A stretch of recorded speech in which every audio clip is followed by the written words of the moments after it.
지난주에는 유다 지파에 대해서 말씀을 나눴고 오늘은 16장, 17장 요셉 지파에 대해서 함께 말씀을 나누겠습니다. 도널드 트럼프 대통령의 조카딸 메리 트럼프가 자기 트럼프 대통령에 대해서 폭로성 글을 썼습니다. 이미 과한데 결코 만족할 줄 만족을 모르는 자기 삼촌에 대한 자서전을 써서 크게 미국 사회에 경각심을 일으켰습니다. 이 메리 트럼프는 자기 삼촌을 트럼프 대통령을 소시오패스로 그렇게 규정을 했어요. 그 할아버지가 굉장히 엄격한 사람이었는데 메리 트럼프 아버지는 할아버지에 대해서 거짓말을 했는데 그건 살아남기 위한 생존의 거짓말이었는데 트럼프 대통령도 그 할아버지에 대해서 거짓말을 했는데 그 트럼프 대통령의 거짓말은 자기가 굉장히 좋은 사람이라고 그것을 보여주려는 자기 과시, 더 나은 사람이라는 것을 보여주기 위한 과대망상적 거짓말이라고 이렇게 규정을 지었어요. 오늘 16장, 17장의 요셉 지파도 자기 과대망상적 행동을 하는 지파였습니다. 이미 과한데 만족을 모르는, 이게 트럼프의 특성이라면 요셉 지파도 이미 과한데 하나님이 충분한 것을 주셨는데도 결코 만족을 모르는, 그래서 트럼프를 소시오패스라고 그랬는데 어쩌면 요셉 지파도 그런 교만의 증상에 사로잡혔는지 모릅니다. 여호수아는 헤렘의 책입니다. 헤렘은 하나님께서 우리를 하나님께 바쳐지다 또는 하나님께 저주해서 바치다, 그런 뜻을 갖고 있습니다. 하나님 나라의 헤렘의 법칙은 어떤 법칙입니까? 교만한 자는 하나님께서 넘어뜨리시고 겸손한 자를 존귀하게 만드시는 하나님이죠. 요셉 지파는 장자권이 오히려 그들의 그런 자신에 대한 과대망상증을 가져오게 된 거예요. 그리고 그것 때문에 교만에 빠졌습니다. 장자권은 출생의 순서에 의해서 결정되기도 하지만 하나님의 주권에 달려 있다는 것을 우리들에게 보여주고 있습니다. 장자지만 장자권을 잃어버린 장자들이 있어요. 창세기에 가인과 아벨에서 이미 그 가인은 하나님께 버림받은 존재가 되고 아벨은 처음 그 하나님께 드리는 제물로 인하여 죽임을 당하는 그런 의의 죽음의 순교자가 됩니다. 아브라함에게 이스마엘이 장자지만 그러나 믿음으로 태어난 아들이 아니기 때문에 이스마엘이 장자임에도 불구하고 장자권은 이삭에게로 넘어갑니다. 에서와 야곱도 마찬가지입니다. 형 에서가 장자지만 그러나 에서는 히브리서 12장에 16절에 말씀한 것처럼 그는 속된 사람이에요. 망령된 사람입니다. 팥죽 한 그릇에 장자권을 팔아넘긴 사람입니다. 하나님의 장자권의 그 권위, 장자권의 그 거룩한 명예, 장자권이 가지고 있는 영적 무게를 알지 못하고 배고픔에 견디지 못하고 팥죽 한 그릇에 장자권을 소홀히 여겼던 사람이 에서예요. 그래서 에서가 장자임에도 불구하고 장자권은 야곱에게로 넘어갑니다. 창세기 38장에서 유다로 인해서 그 쌍둥이 세라와 베레스가 잉태됐는데 처음 나온 세라가 그래서 산파가 처음 손을 내민 그 아이 손목에 붉은 줄을 매었는데 손이 들어가고 먼저 튀어나온 게 둘째가 먼저 튀어나와요. 그래서 장자의 순서가 바뀝니다. 요셉 지파도 마찬가지입니다. 므낫세가 장자고 에브라임이 둘째인데 야곱이 축복 기도하면서 에브라임에게 오른손을 얹고 므낫세에게는 왼손을 얹었어요. 그래서 하나님의 장자권의 순서가 바뀝니다. 장자지만 장자권을 잃어버린 사람들이에요. 하나님께서 요셉에게 장자권을 주시고 유다도 이제 그 출생의 순서에 의해서 장자가 됐습니다.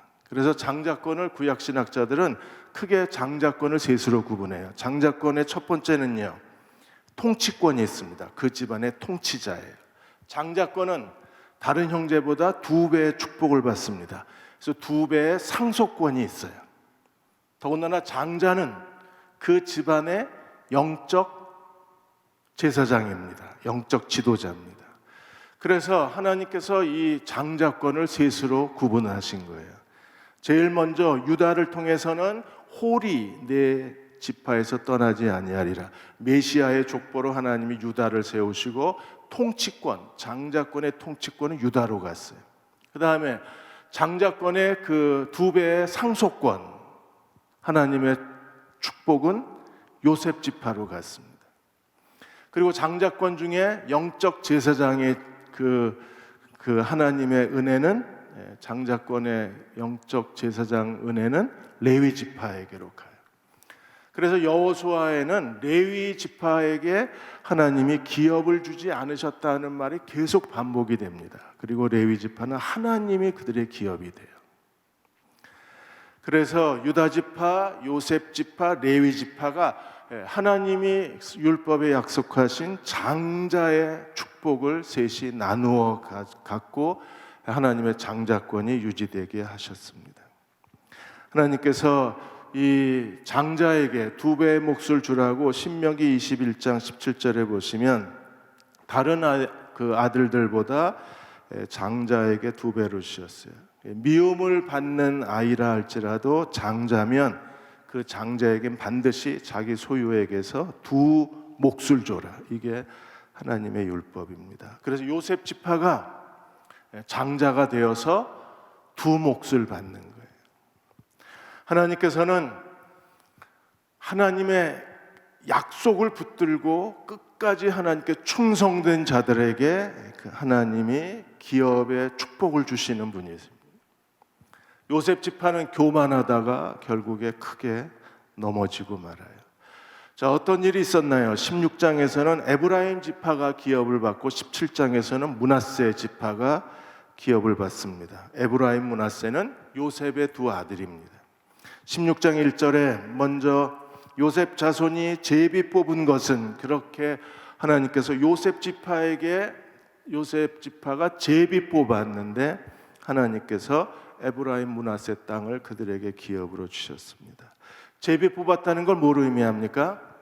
인간이 결정한 게 아니라 하나님이 결정하신 거예요.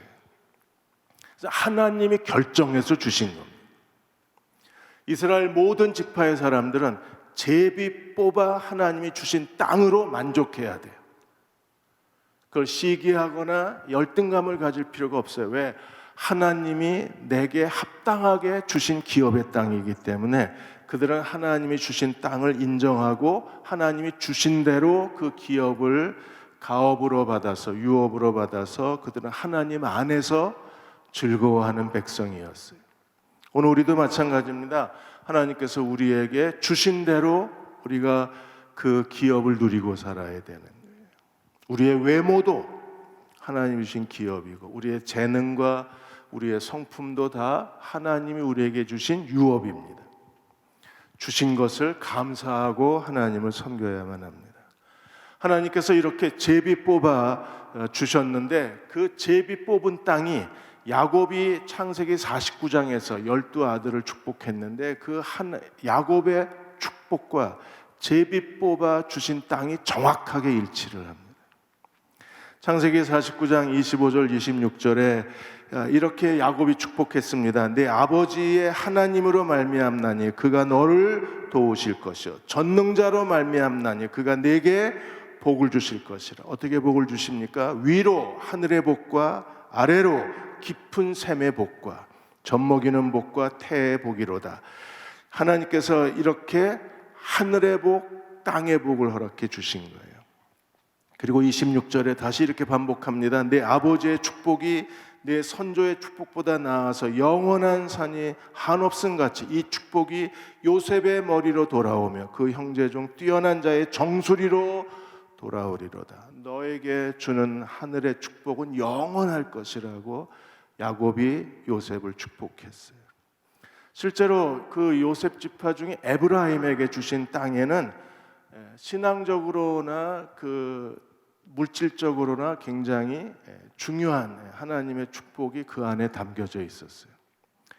12지파의 지도를 한번 보여주시겠습니까?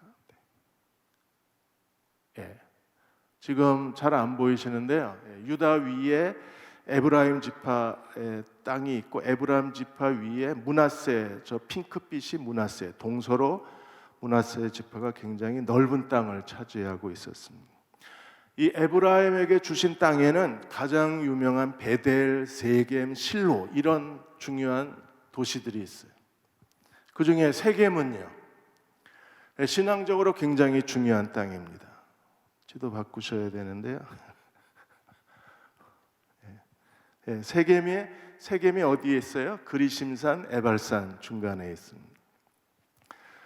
여호수아 8장에서 이스라엘 백성이 여리고 아이를 정복한 이후에 모세의 명령을 따라서 에발산 그리심산에서 12지파가 6지파씩 축복의 산 저주의 산에 쓰고 하나님의 율법을 낭독하고 모두가 다 가나안 땅에서 첫 번째 언약을 맺은 도시가 세겜입니다. 그러므로 세겜은 이스라엘 가나안 땅에 정복하고 가나안 땅에 거주하게 된 이스라엘의 역사의 뿌리, 신앙의 뿌리가 세겜이에요. 나중에 여호수아 23장, 24장에서도 여호수아가 백성들과 한 번 더 계약을, 하나님의 언약을 갱신하는 도시가 세겜 땅입니다. 이 도시가 에브라임에게 있었어요. 에브라임 지파에게 있었습니다. 그리고 에브라임 지파의 이 그 세겜은 샤론 평야 그리고 그 계곡 평연 이 두 개의 평야 지대로 구성이 돼 있어서 이 세겜은 굉장히 풍요로운 곡창 지대로 알려져 있습니다. 실로로 가보겠습니다. 실로는 길갈에 있던 그 하나님의 성막이 어디로 옮겨졌어요? 실로로 옮겨져서, 그래서 실로는 하나님의 성막이 있는 구약의 아주 중요한 도시였어요. 사사시대의 모든 그 시대에서 나중에 마지막 사사 사무엘 시대에 이스라엘이 블레셋과의 전쟁에서 블레셋의 1차 전쟁에서 패배해서 4,000명이 죽자 어떻게 했습니까? 하나님의 법궤를 전쟁터에 가지고 와요. 그래서 블레셋과의 전쟁에서 크게 패배하고 실로의 성막이 불타버립니다. 법궤만 남고 실로의 성막이 다 불타버려요. 그래서 예레미야에 보시면 예레미야 7장 12절에 하나님께서 실로에 대해서 뭐라고 말씀하셨어요? 내가 처음 내 이름을 둔 곳이라 그랬어요. 성막이 있는 곳이 하나님의 이스라엘의 수도예요. 그래서 이스라엘의 첫 번째 수도는 실로였어요. 그러다가 실로의 성막이 완전히 다 불타버리고 하나님의 법궤를 빼앗겼다는 말을 듣고 제사장 며느리가 죽으면서 뭐라 그랬어요? 이가봇, 하나님의 영광이 떠났다 그랬어요. 그러면 이제 하나님의 성막이 어디로 옮겨졌습니까? 성막 이도를 보시면 길갈에 있다가 실로에서 거의 한 300년 정도 역사에 실로가 이스라엘의 종교의 중심지가 돼요. 그리고 실로에 가서 다 제사와 절기를 드렸습니다. 그러다가 높당으로 가고 높당에서 다윗과 솔로몬 시대에 예루살렘 성전으로 하나님께서 그 거처를 옮기시게 되는, 이렇게 중요한 도시가 에브라임 땅에 있었어요. 그런데 에브라임은 그 중요성 때문에 오히려 교만해져서 넘어지고 말아요. 그 거만함, 그 오만함으로 인하여 그들이 크게 이스라엘 역사를 어둡게 만들고 역사를 더럽히고 결국 에브라임 므낫세 지파와 더불어서 북이스라엘 10개 지파가 역사에서 사라져버립니다. 16장 그 10절에 보시면 겟셀에 대해서 이렇게 얘기합니다. 겟셀에 거주하는 가나안 족속을 쫓아내지 아니하였으므로. 겟셀 족속을 그들이 쫓아내지 아니한 것은 그들이 하나님의 말씀을 알면서도 의도적으로 임의로 하나님의 말씀을 거역한 거예요. 하나님 뭐라고 말씀하셔요? 뭐라고 말씀하셨습니까? 민수기 33장 55절에 보시면 너희가 만일 그 땅의 원주민을 너희 앞에서 몰아내지 아니하면 너희가 남겨둔 자들이 너희의 눈에 가시와 너희의 옆구리에 찌르는 것이 되리라. 눈의 가시, 옆구리의 가시가 되어서 너희를 괴롭게 하리라. 왜 에브라임 지파가 이 가나안 족속 겟셀 족속을 임의로 쫓아내지 않았다고 해석하냐 하면 여기서 그들이 뭐라고 얘기해요? 거주하며 그들의 스스로 노예로 삼습니다. 쫓아낼 능력이 있는데도 쫓아내지 않고 자기들의 종으로 삼기 위해서 겟셀 족속을 남겨놔요. 하나님의 명령대로 순종한 것이 아니라 자기들의 필요와 자기들의 욕구대로 그들은 겟셀 족속을 자기들에게 남겨둔 것. 하나님이 뭐라고 경고하셨어요? 나중에 너희 눈에 가시가 되고 너희 옆구리에 가시가 되어서 너희를 괴롭게 할 것이요. 결국 이스라엘은 우상 숭배로 인하여 크게 오염돼 버리고 마는 겁니다. 이게 교만한 사람들의 어리석은 행동이 되는 거예요. 최근에 한국 사회에 이 권력 중독자들의 갑질이 사회적으로 이슈화되고 있습니다. 대한항공의 그 땅콩 회항 사건이 전 국민을 다 놀라게 했습니다. 백화점 모녀가 그 백화점의 직원을 무릎 꿇고 앉히고 따귀를 때리는 장면이 TV 화면에 그대로 방영되기도 했어요. 이게 전부 가진 자들의 갑질, 이 갑질이 어디서 오는가? 권력 중독에서 온다고 얘기하고 있습니다.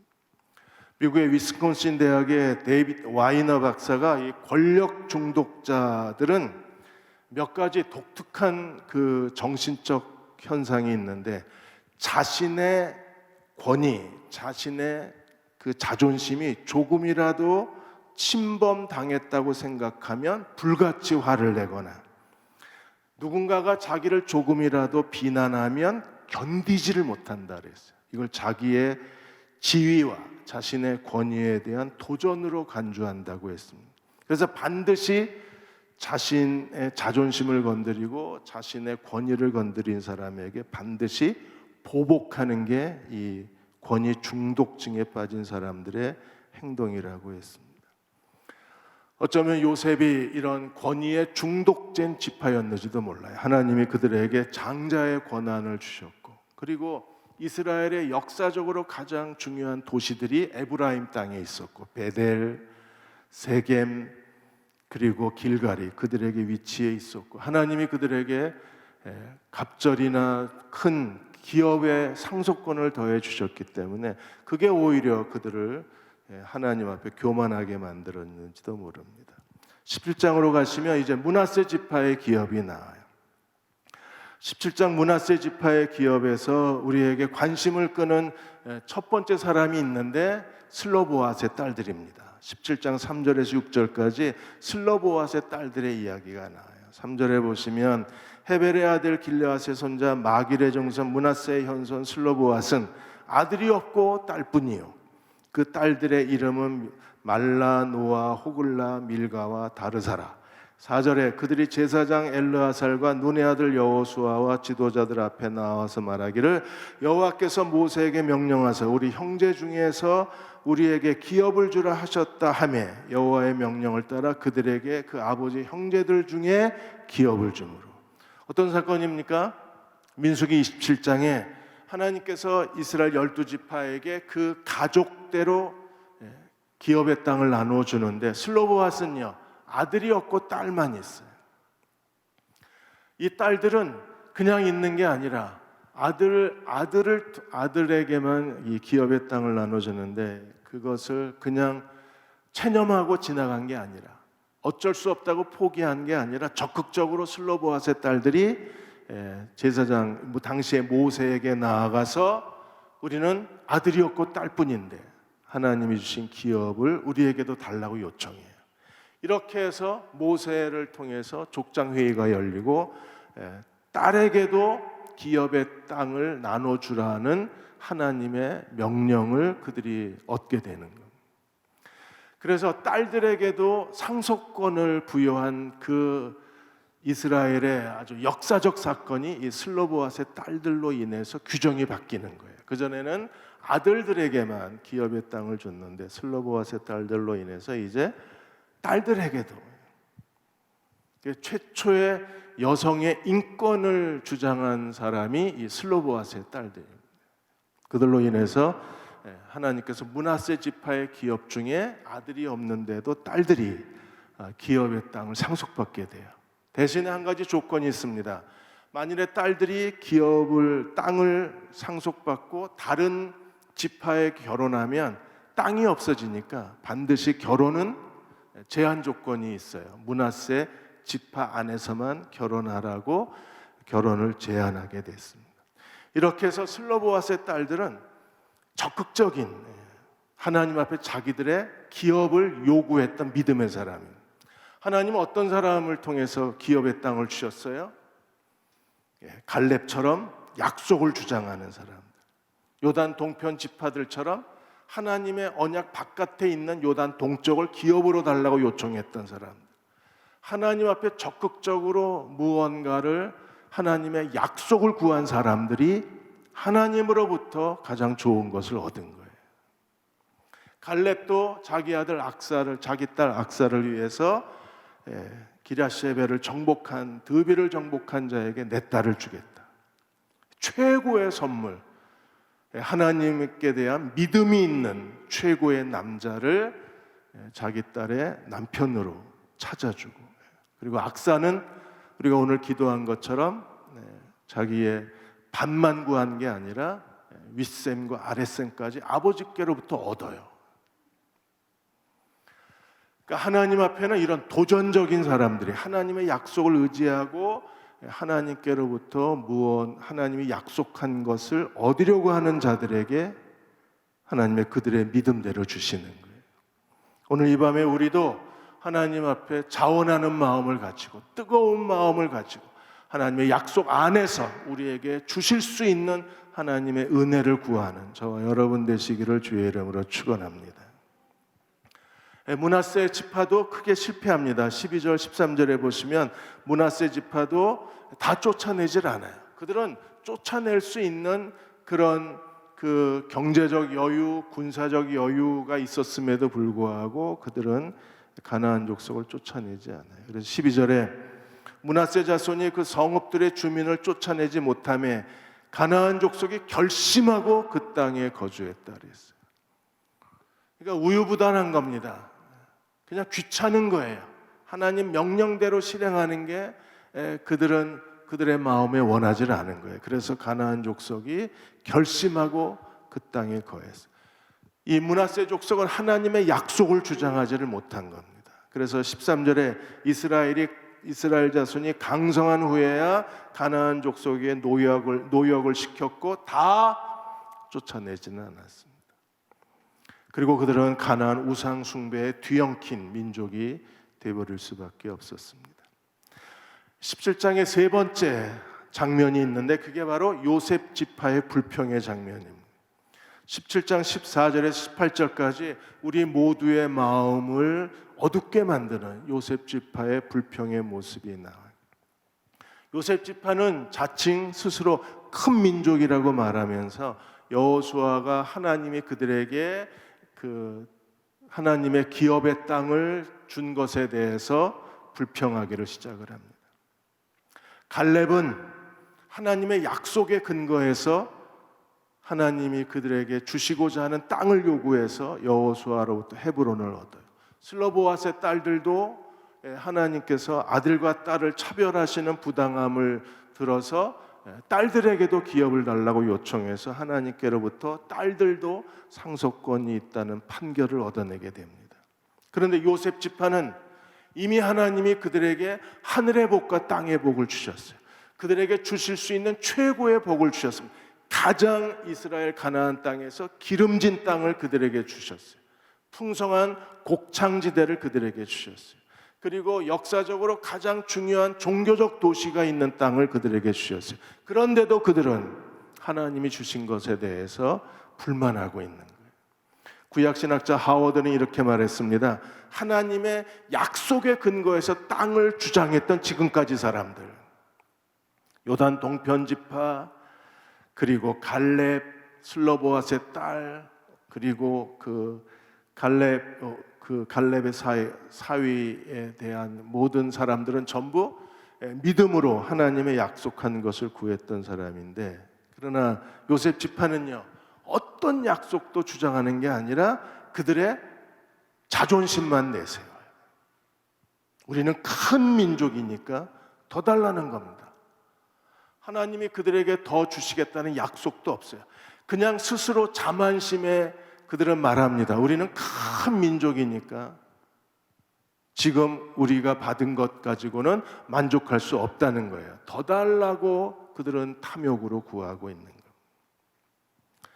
마샤 슈투어트 하버드 의과대학 교수가 이토록 친밀한 배신자라는 책을 썼습니다. 이토록 친밀한 배신자라는 이 책에서 마사 스타우트 박사는 소시오패스에 대해서 집중적으로 연구를 했어요. 우리가 여러분들이 아마 소시오패스라는 말을 많이 들어보셨을 겁니다. 이 소시오패스는 반사회적 인격 장애를 소시오패스라고 합니다. 이 소시오패스는 어떤 사람인가? 마사 스타우트 박사는 한마디로 그 사람들은 양심이 없는 사람들이라 그랬어요. 다른 사람은 충분히 그 양심을 가지고 다른 사람과 공감할 수 있는데, 이 사람들은 일반적으로 모든 사람이 가지고 있는 양심의 기능이 작동되지 않는 사람들, 양심의 기능이 마비된 사람들이라고 했습니다. 무엇보다도 두려운 건 이 소시오패스로 구분된 사람들은 전혀 교정이 안 된다는 거예요. 이 사람들은 바뀌지 않는다 그랬어요.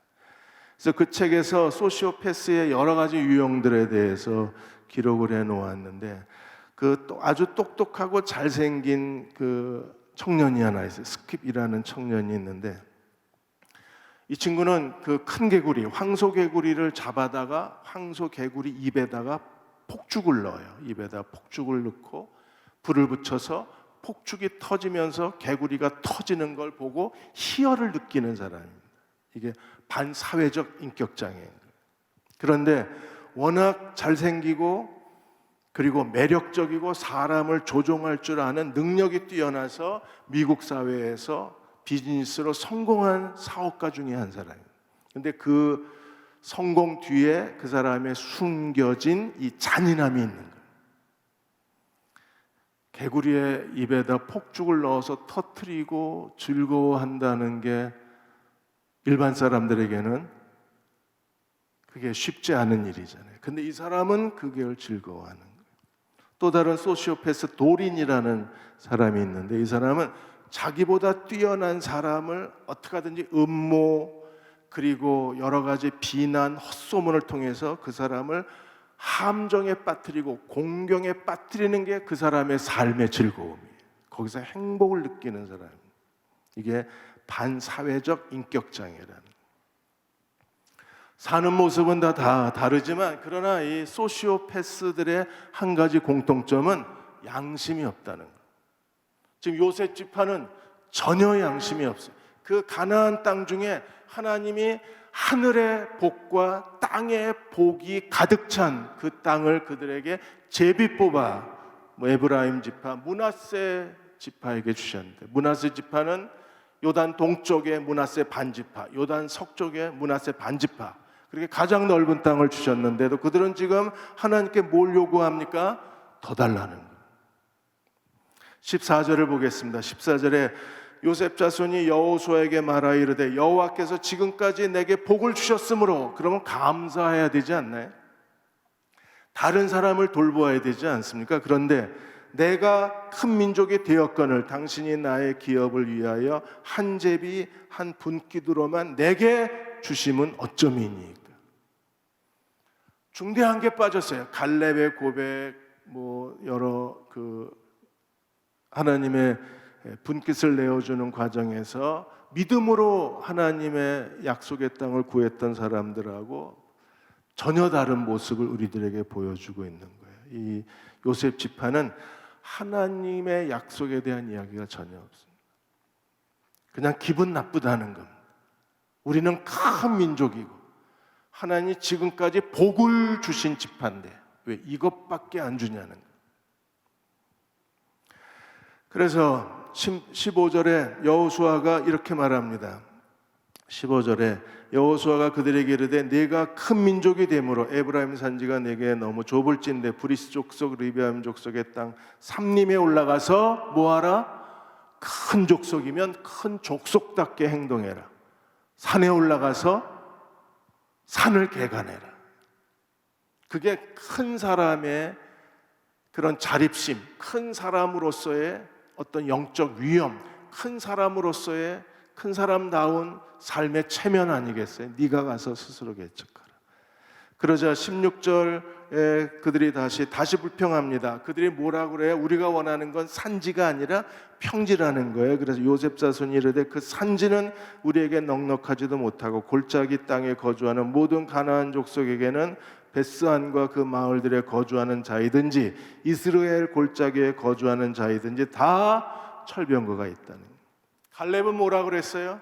아낙 자손은 성읍이 크고 철병거가 있을지라도 여호와가 내게 그 땅을 주시겠다고 믿음으로 구했어요. 근데 지금 요셉 자손은 자칭 큰 민족이라고 말하면서 하나님이 복을 주셨다고 말하면서 그들이 삶임을 개척하지 못하는, 산지를 개척하지 못하는 가장 큰 이유가 뭐예요? 너무 좁다. 산지도 좁다. 또 하나 가장 큰 이유가 뭡니까? 철병거가 있다는 거. 믿음이 전혀 없는 거예요. 갈렙은 아낙 자손이 있고 철병거가 있고 성읍이 큼에도 불구하고 내가 하나님이 나와 함께 올라가서 그 땅을 능히 주시리라고 믿음으로 구했는데 요셉 자손은 전혀 믿음이 보이질 않는 거예요. 그래서 17절에 여호수아가 두 번째 대답합니다. 여호수아가 요셉의 족속 에브라임과 므낫세에게 말하 이르되 너는 큰 민족이요 큰 권능이 있으니, 그들의 말을 그대로 인용합니다. 큰 민족, 큰 권능이 있으니까 그래 너희 말대로 한 분깃만 가질 게 아니다. 그래서 18절에 그 산지도 내 것이 되리니 비록 산림이라도 내가 개척하라. 그 끝까지 내 것이 되리라.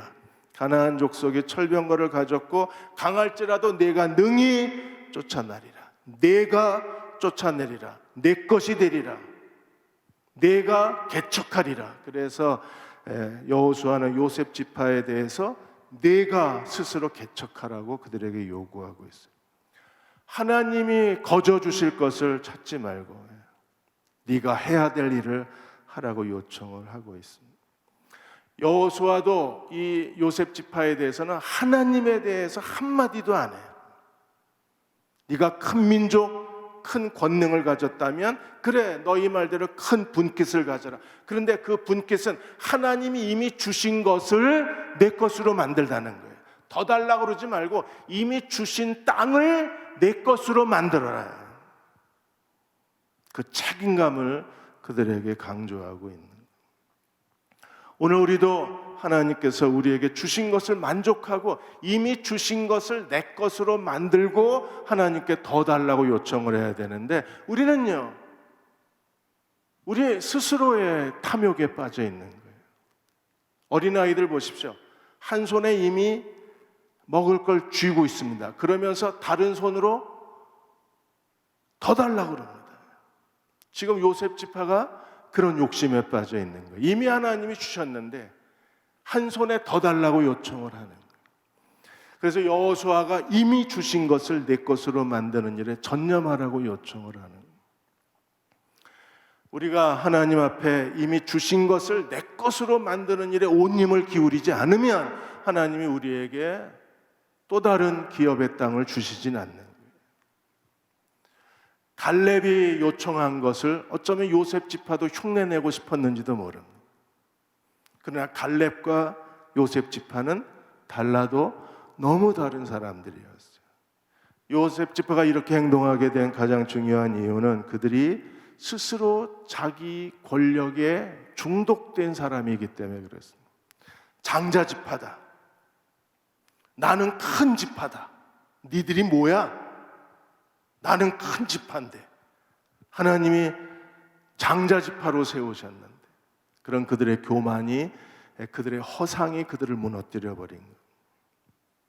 아일랜드 트리니티 칼리지 교수, 심리학 교수이신 이안 로버트슨 교수가 한국의 한 신문하고도 인터뷰를 하셨는데, 성공하면 사람이 변한다라는 말은 사실이라 그랬어요. 사람이 권력을 가지면 사람이 변한답니다. 남성 호르몬이 과다의 분비가 되면서 도전적인 사람이 되는 긍정적인 면도 있지만, 이 권력에 중독되면 권력 중독이 마약 중독 현상을 일으켜서 빠져나오질 못한다는 거예요. 미국의 UC 버클리 대학의 대처 켈트너 교수도 똑같은 말을 했습니다. 이 권력에 중독된 사람들의 뇌를 MRI로 찍어보면, 촬영해보면 전두엽이 손상된 정신적으로 분열증에 빠져 있는 사람들하고 비슷한 부위의 전두엽의 손상 증세를 나타낸다고 했어요. 그러면 이 권력 중독증에 빠진 사람들은 어떤 사람들인가? 충동적으로 행동을 한다. 요셉 지파도 지금 어쩌면 충동적으로 지금 여호수아에게 땅 더 내라 라고 소리를 지르는 거예요. 이게 뭐야? 더 줘야지. 이미 충분히 하나님이 주셨는데도 그들은 만족할 줄 모르고 더 달라는 거예요. 충동적입니다. 두 번째는요, 남에 대한 배려가 없습니다. 가장 기름진 땅, 가장 넓은 땅, 그리고 가장 중요한 역사적인 도시가 있는 땅을 하나님이 에브라임 므낫세 지파에게 더해 주셨는데, 그들은 다른 지파들, 지금 넉넉하지 못한 그런 땅에 사는 다른 지파에 대한 배려가 전혀 없는 사람들입니다. 권력 중독자의 세 번째 현상은 뭐예요? 자기만 커 보여요. 나만 괜찮은 사람, 내가 제일 좋은 사람이에요. 나만 능력이 있어요. 이 자기 허상에 빠져 있는. 그래서 여호수아가 그 허상을 깨트리기 위해서 네가 개척해라, 내 것으로 만들어라, 네가 쫓아내라, 그들에게 인간적인 요구를 하는 거예요. 그들은 믿음 이전에 먼저 인간적인 책임을 다하는 사람이 되어야 했어요. 그런 면에서 우리도 하나님 앞에 어떤 믿음의 사람이 되어야 할 것인가를 깊이 고민해야 할 것입니다. 출애굽기 4장 22절에 이스라엘은 하나님의 장자였지만 실패했어요. 그래서 그 장자권인 어디로 넘어왔어요? 교회로 넘어왔어요. 예수 그리스도가 하나님의 장자인 것을 믿으십니까? 그리고 우리가 그 그리스도와 함께 장자의 그 상속을 누리실 것을 믿으십니까? 로마서 8장 17절에 이렇게 말했습니다. 장자이면, 자녀이면 또한 상속자, 곧 하나님의 상속자여 그리스도와 함께한 상속자니 우리가 그와 함께 영광을 받기 위하여 고난도 함께 받아야 할 것이니라. 우리는 그리스도와 함께 하나님이 그 장자에게 주시는 장자의 상속을 함께 받을 사람으로 하나님이 우리를 선택하여 세우셨어요. 그 하나님의 사랑을 믿으십니까? 그렇다면 우리가 그 그리스도와 함께 그리스도의 상속의 권한을, 상속의 축복을 누리려면 우리는 어떻게 해야 돼요? 그와 함께 고난을 받아야 그와 함께 영광을 받는 사람이 될 수 있어요. 그래서 우리에게 고난이 있는 겁니다. 올해 수능 본 아이들은 역대 수능 본 학생들에게 가장 큰 고난의 시기를 보낸 아이들입니다. 그래서 코로나 때문에 시험 보지 않은 애들도 제일 많습니다. 그러나 하나님이 이 고난을 이겨내면 하나님께서 영광을 주실 것이요 그리스도와 함께 영원한 상속을 우리에게 더해 주실 것입니다. 오랫동안 같이 주님을 섬겼던 신실한 자매 한 분이 계십니다. 오늘 그 자매가 저한테 전화를 했는데 건강검진하다가 우연히 폐암 초기를 발견을 한 거예요. MRI를 찍었는데 폐암 초기라고 그렇게 의사가 진단을 내렸습니다. 그래서 그 자매를 위해서 기도했습니다. 기도하는데 하나님께서 그 굉장히 신실해요.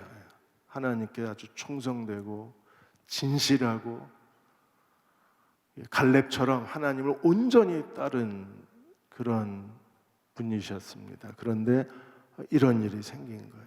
그래서 기도하던 중에 하나님이 요한복음 11장 4절 말씀을 제 마음에 생각나게 하셨어요. 이 병은 죽을 병이 아니라 하나님의 영광을 위한 것이요, 하나님의 아들이 그로 말미암아 영광을 받게 하려 하심이라. 그래야 제가 아멘 했습니다. 그리고 그 말씀을 그 자매한테 보냈어요. 하나님의 영광을 볼 때까지 계속 기도하자고 요청을 했습니다. 왜 하나님께 신실한 사람들이 이런 고난을 받아야 합니까? 하나님의 상속 때문에 그렇습니다. 고난은 하나님의 상속의 문을 여는 거예요. 하나님께서 우리에게 더 큰 상속권을 우리에게 허락해 주시는 겁니다. 이 고난을 지나가면 하나님께서 우리에게, 그분이 우리에게 주실 수 있는, 그리스도와 함께 주실 수 있는 하늘의 상속의 은혜를 우리에게 주실 것입니다. 사랑하는 여러분, 오늘 밤도 우리가 전심으로 이 하나님 앞에 무릎을 꿇고 하나님의 약속을 의지하고 믿음으로 간구하는 이 밤이 되시기를 주의 이름으로 축원합니다.